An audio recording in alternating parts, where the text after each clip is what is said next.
Chapter 3 है ये आपका linear equation in two variable. Class 10 के बच्चों के लिए अगर आप कहिए तो इस चैप्टर का अगर पूरा क्वेश्चन अगर आर.डी. शर्मा या आर.एस. शर्मा बुक से आप बनाइएगा, हमको लगता है 2-3 कॉपी खत्म हो जाता है एक ही चैप्टर में।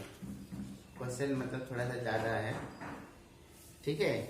तो linear equation in two variable, simultaneous linear equation in two variable. Simultaneous means क्या होता है? एक साथ लीनियर इक्वेशन होना चाहिए, यानी कि दोनों का डिग्री 1 होना चाहिए और 2 वेरिएबल्स होना चाहिए। तो हम लोग उसको लीनियर इक्वेशन इन 2 वेरिएबल कहेंगे। इसका स्टैंडर्ड फॉर्म लीनियर या इसको बोलिए a pair of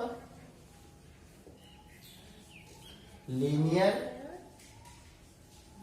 equation in to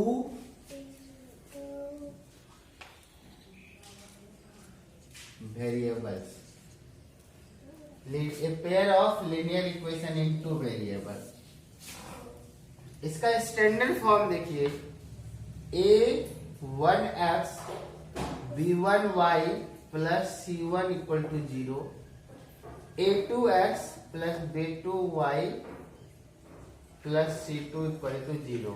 यहाँ पे आपको a1 b1 c1 a2 b2 c2 ये सब क्या है? Are constants.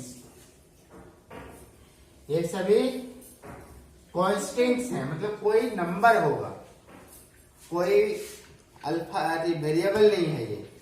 यहाँ पे वेरिएबल एक x है और एक y है।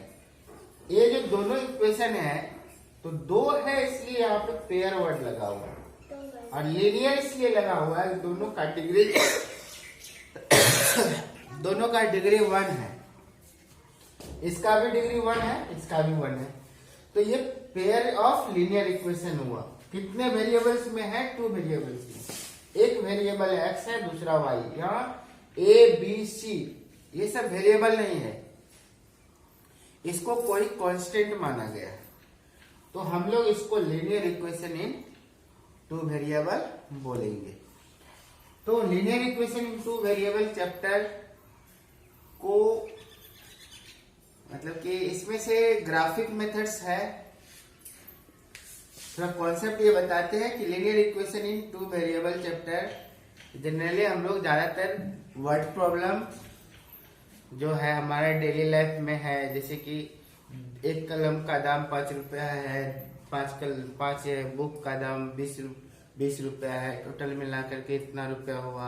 इस टाइप का क्वेश्चंस वगैरह इसमें से बनते हैं, यानी कि डेली लाइफ का क्वेश्चंस है, डेली लाइफ का चैप्टर है, ऐसे इसको बेसिकली समझना चाहिए। तो लीनियर इक्वेशन इन 2 वेरिएबल में क्या क्या हम लोग समझे? लीनियर इक्वेशन क्या होता है?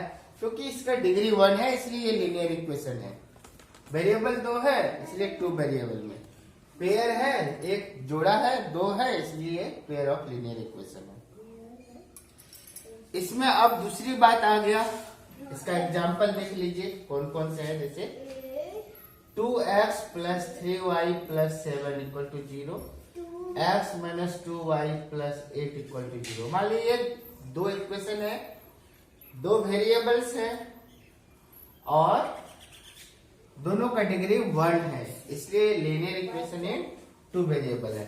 इसको अगर आप इससे कंपेयर करेंगे तो आप देखिएगा कि इस इक्वेशन को आप फर्स्ट वाला मान लीजिए। तो इससे जब आप कंपेयर करेंगे कि इस x के साथ यहाँ पे x है, तो इस 2 के जगह पे यहाँ पे a1 है। मीन्स इस इक्वेशन में इस वाले से कंपेयर करें तो a1 के जगह पे यहाँ पे 2 है, 3y यहाँ पे b1y है, b1 के जगह पे आपको 3 हो गया और c1 के जगह पे 7। अब आपको पता चल गया होगा कि हम लोग a2 के जगह पे क्या बोलेंगे? a2 के जगह पे इसका कोएफिशिएंट बोलेंगे, इस वाले का। इसके साथ कोई नंबर नहीं लगा है, कोई नंबर नहीं लगा है मतलब 1। फिर यहाँ पे b2 के जगह पे -2 और c2 के जगह पे हम लोग 8 रखेंगे। तो a1 b1 c1 हो गया, a2 b2 c2 हो गया।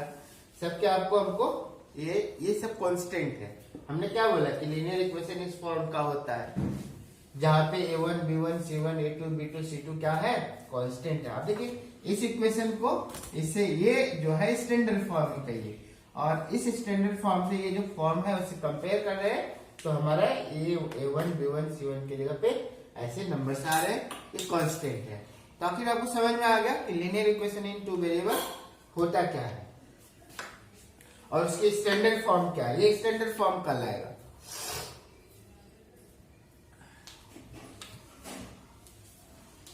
अब है solution of linear equation. Solution of linear equation क्या है, ऐसा वैल्यू, देखिए हम लोग ये पढ़े हैं कि कोई भी linear equation in two variable है उनके अनगिनत सॉल्यूशन होते हैं, इनफिनाइट सॉल्यूशन। 9th क्लास में ये टॉपिक था कि single linear equation in two variable have infinite number of solution. But यहाँ पे अगर इसका बोले तो इनफिनाइट सॉल्यूशन, इसका भी इनफिनाइट सॉल्यूशन। तो इस चैप्टर में हम लोग सॉल्यूशन किसको बोलेंगे, तो हम लोग ऐसे वैल्यू को बोलेंगे जो इस इक्वेशन और इस इक्वेशन दोनों को सेटिस्फाई करने वाला वैल्यू हो, वो वैल्यू इन दोनों पेयर ऑफ लीनियर इक्वेशन का सॉल्यूशन कहलाएगा। मीन्स हम लोग बोलेंगे कि value of x and y here for this equation, value such a value of x and y, when you will put in this equation both equation will be satisfied, so such value will be called the solution of the equation। ऐसे value इस equation के solution कहलाएंगे। तो आपको solution, अब एक equation का infinite solution, दो इक्वेशन का कितना सॉल्यूशन हो सकता है, तो ये 3 कंडीशंस इसमें से हो सकता है। तो पहला कंडीशन क्या हो सकता है कि अगर पहला चीज ये हो सकता है कि एक सॉल्यूशन हो, ओनली वन सॉल्यूशन हो। तो ओनली वन सॉल्यूशन के लिए क्या होता है कंडीशन कि a1 by a2 equal to not b1 by b2। हम लोग ये बोल सकते हैं condition for solvability, unique solution.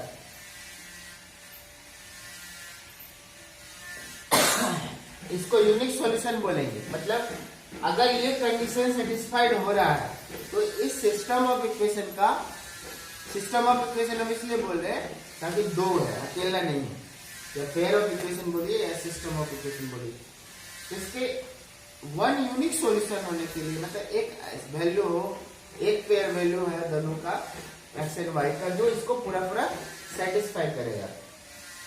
तो उसके लिए ये कंडीशन है a1 by a2 is not equal to b1 by b2। दूसरा है मैनी सॉल्यूशन।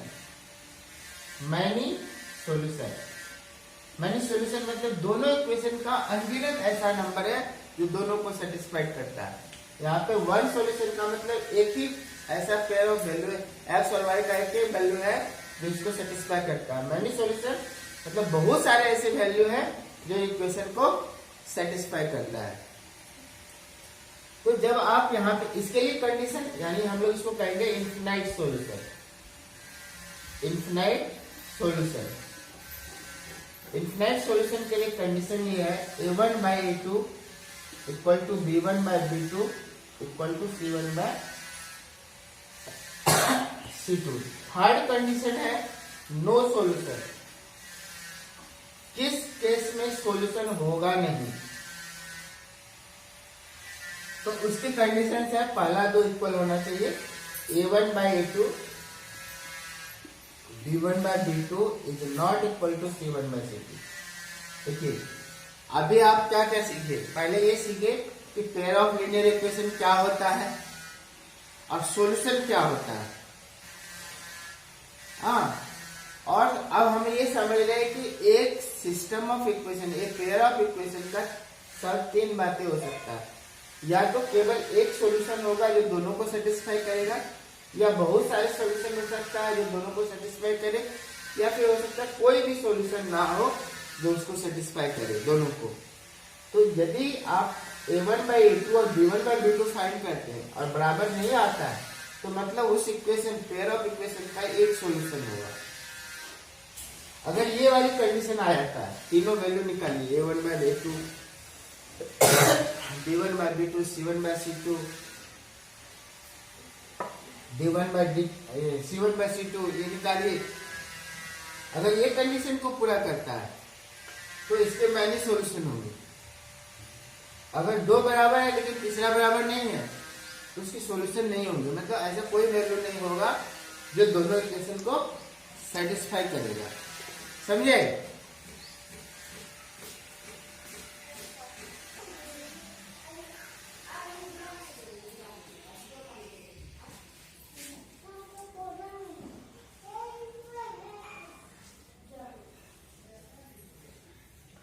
सॉल्यूशन किसका कितना होता है ये पता चल गया। अब आपको ये पता करना है कितने मेथड से हम लोग सॉल्यूशन फाइंड कर सकते हैं। तो इसके दो मेथड्स हैं। पहला हो गया ग्राफिक मेथड, सॉल्यूशन को फाइंड करने का मेथड एक ग्राफिक मेथड। दूसरा हो गया अलजेब्रिक मेथड। ठीक है, ग्राफिक मेथड और अलजेब्रिक मेथड। जो ग्राफिक मेथड है, ग्राफिक मेथड में हम लोग ग्राफ बनाते हैं और अलजेब्रिक मेथड में हम लोग को जो अलजेब्रा का जो प्रोसेस है, plus minus divide into subtract, ये मेथड से बनाते हैं। तो अलजेब्रिक मेथड जो है इसके तीन मेथड है, तीन मेथड हो गया आपको।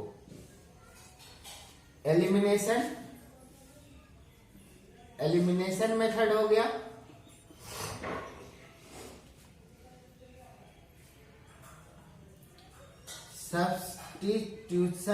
सब्स्टिट्यूशन मेथड, और फिर थर्ड हो गया cross multiplication method. Cross multiplication method. Algebraic method तीन है, elimination, substitution and cross multiplication. यानी कि यहाँ पे थ्री मेथड इसमें हो गया।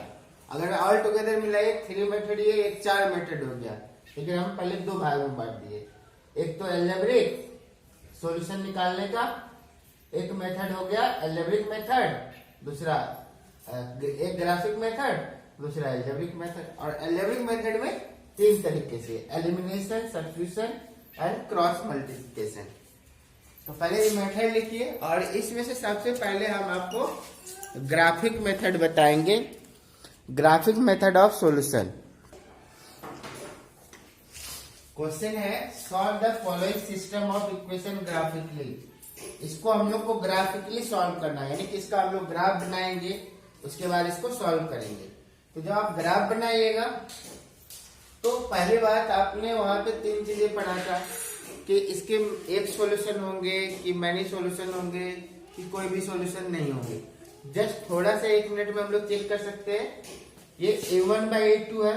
चलिए a1 बाई a2 कितना, 3/2। अच्छा, b1 बाई b2 यानी b1 और ये b2 2/-3। ये दोनों इक्वल है? बिल्कुल इक्वल नहीं है, यानी कि ये दोनों इक्वल नहीं है। इसके वन सॉल्यूशन होंगे, वन यूनिक सॉल्यूशन होंगे।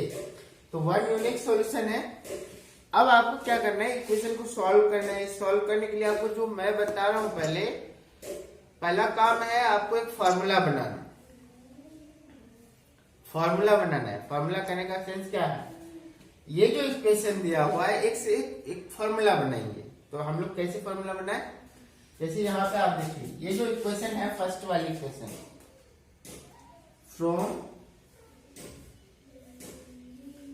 इक्वेशन 1 देखिए 2y इक्वल टू क्या होगा, ये -11 उधर चला जाए तो +11 और ये 3x उधर चला जाए तो -3x हो जाए। तो y equal to 11 minus 3x/2 ये एक फॉर्मूला हो गया। फॉर्मूला क्यों हुआ, क्योंकि हम लोग जब x का वैल्यू रखेंगे तो इस x को रख देने से और इधर सॉल्व करेंगे तो y का वैल्यू आएगा।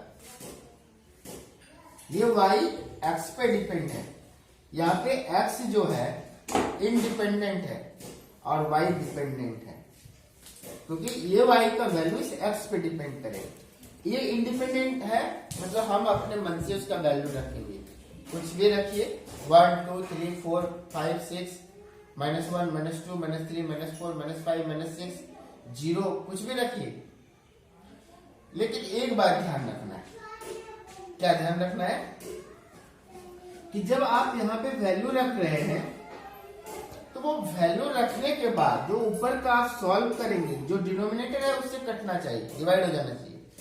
अगर डिवाइड नहीं होगा तो कोई इंटीजर नहीं आएगा वैल्यू, और जब इंटीजर नहीं आएगा तो आप ग्राफ में दिखा नहीं सकते अच्छे से, हाँ वो दिखाना दिक्कत होगा।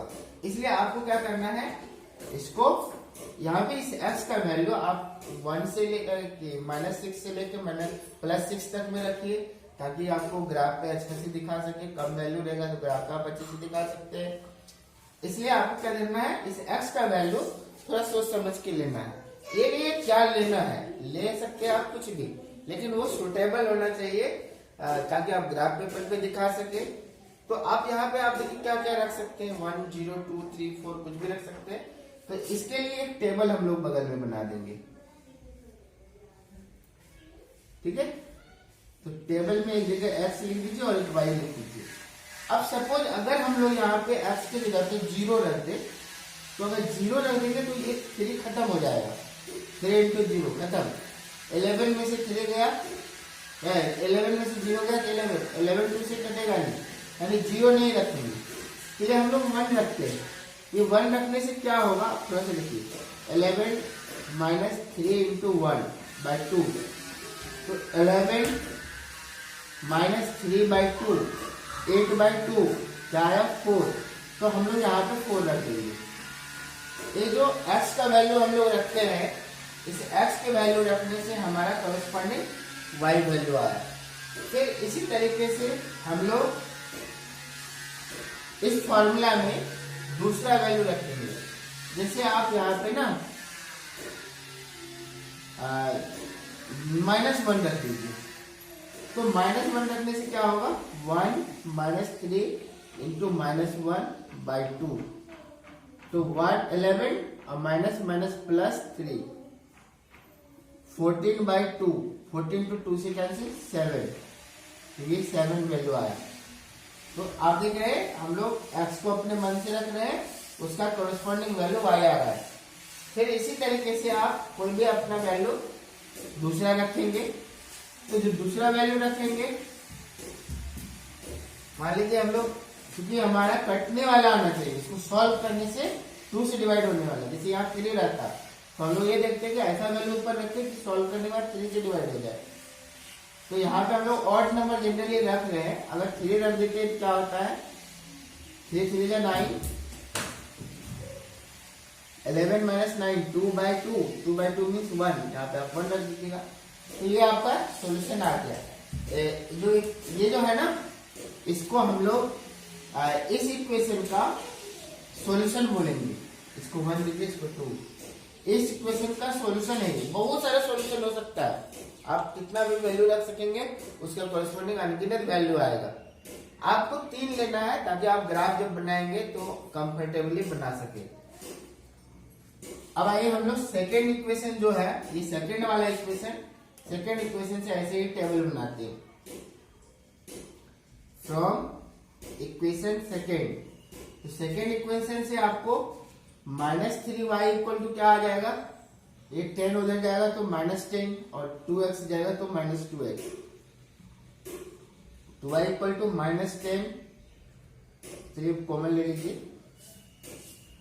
बाय -3, ये कैंसिल कर दीजिए, यानी आपका वो इक्वेशन 10 + 2x/3। अब देखिए इस इक्वेशन में यहाँ पे 2 आया था बाद में, और यहाँ पे हमारा 3 आ गया है ना।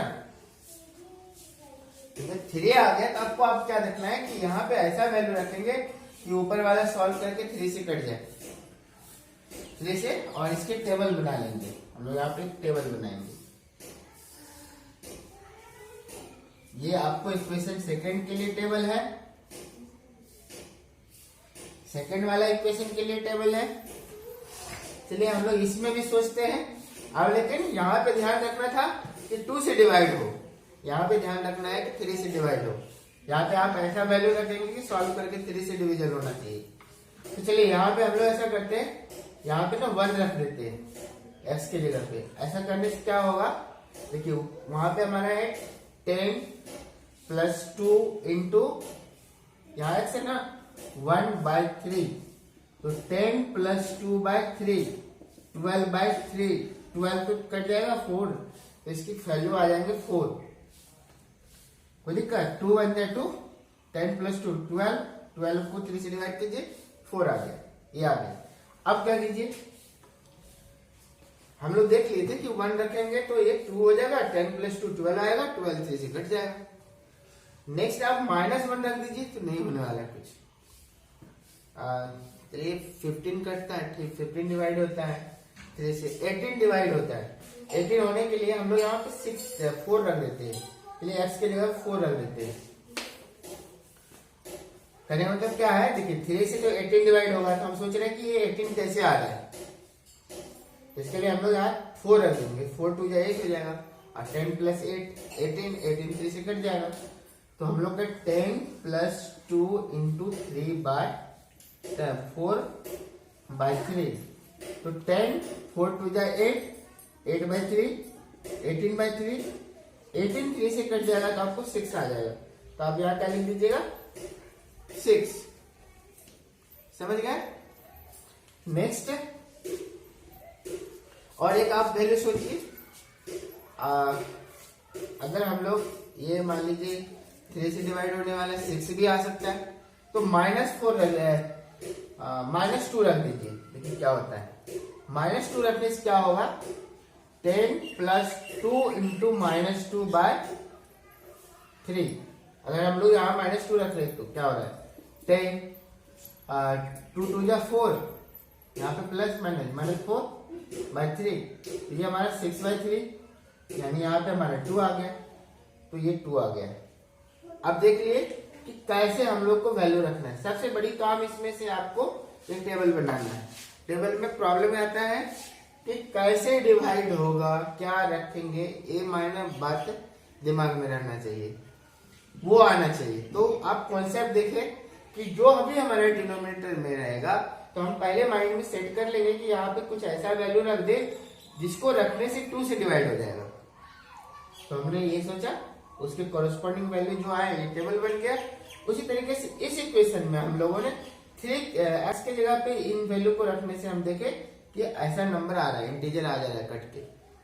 आप निगेटिव वैल्यू रख सकते हैं, पॉजिटिव वैल्यू रख सकते हैं। कोशिश कीजिए 7 से ज्यादा ना हो, क्योंकि आप जब ग्राफ पे दिखाएंगे तो दिक्कत होगा। चलिए इस वैल्यू को हम लोग अब ग्राफ पे दिखाते हैं। ग्राफ पे दिखाने के लिए तो आपको ग्राफ पेपर पे बेहतर रहेगा, यहाँ पे ग्राफ पेपर नहीं है, बोर्ड पे समझे। हम लोग पहले ये जो है y एक्सिस इसको मान लीजिए और इसको x एक्सिस मान लीजिए। x डैश y डैश, ये 0 0 ओरिजिन, ये -1 -2 -3 -4 -5 -6 -7 के लिए -1 -2 -3 -4 -5 -6 -7, ये इक्वल डिस्टेंस में होना चाहिए, इधर भी इक्वल डिस्टेंस में। अब प्रैक्टिस अगर आपका ज्यादा रहेगा है ना, तो आप इजीली हाथ से बना सकते हो, लेकिन ग्राफ पेपर में बनाएंगे परफेक्शन के लिए, क्योंकि सॉल्यूशन तभी मिलेगा क्योंकि जब लाइन एक दूसरे को इंटरसेक्ट करेगा, जो इंटरसेक्टिंग वैल्यू होगा वही उसका सॉल्यूशन होता है। तो हम लोग सबसे पहले इस तरह से हमारा आदत है बनाने का, ठीक है, तो इसलिए मैं बना लेता हूँ फटाक से।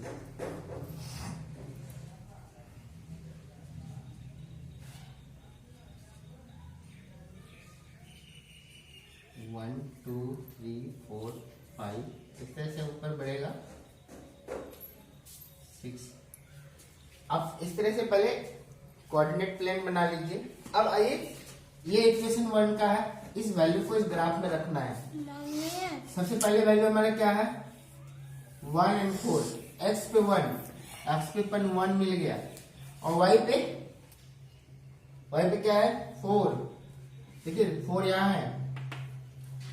ये 1 और 4 आपको कहां पे मिलने वाला है, इस पॉइंट पे, तो 1 and 4 हो गया ये। दूसरा है -1 and 7, x पे -1, -1 कहाँ है यहाँ है, और y पे 7, तो y पे 7 नहीं है, ऊपर बहुत ज्यादा जाना पड़ता है। चलिए ठीक है,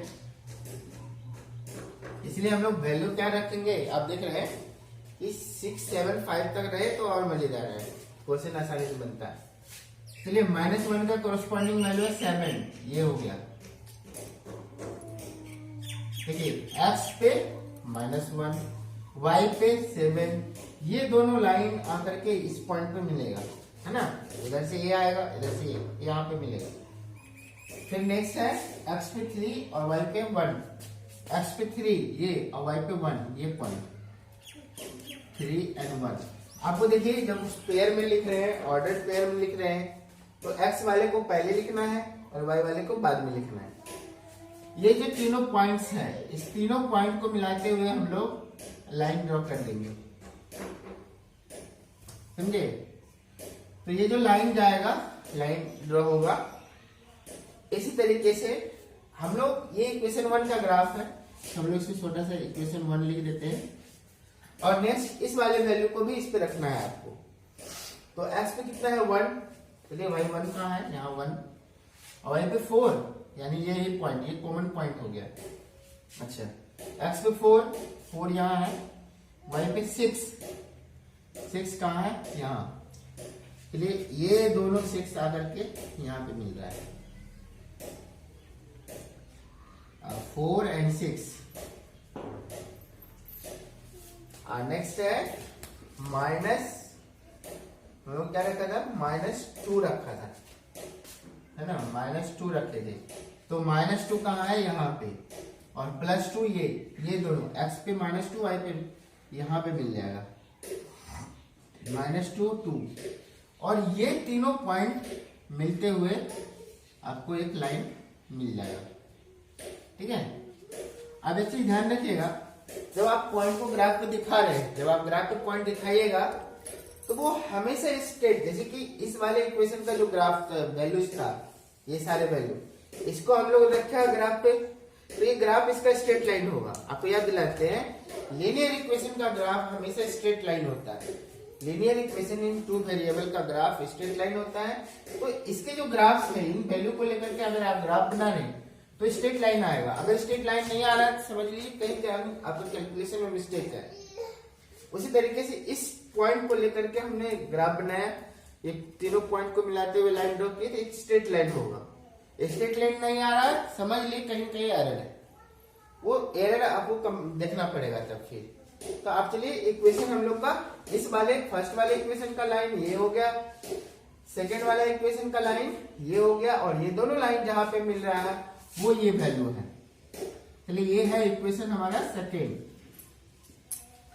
तो इक्वेशन 1 और इक्वेशन सेकेंड जहां पे मिल रहा है, वो इंटरसेक्टिंग पॉइंट क्या है, तो intersecting point x equal to 1 और y इक्वल टू 4। तो ये जो वैल्यू आया, ये दोनों ग्राफ का कॉमन वैल्यू है, और ये इसका सॉल्यूशन कहलाएगा। ये इंटरसेक्टिंग पॉइंट जो है, ये आपका इसका कॉमन सॉल्यूशन है। ग्राफ समझ में आ गया हो तो देखें, बनाइए इस पे आधारित क्वेश्चन।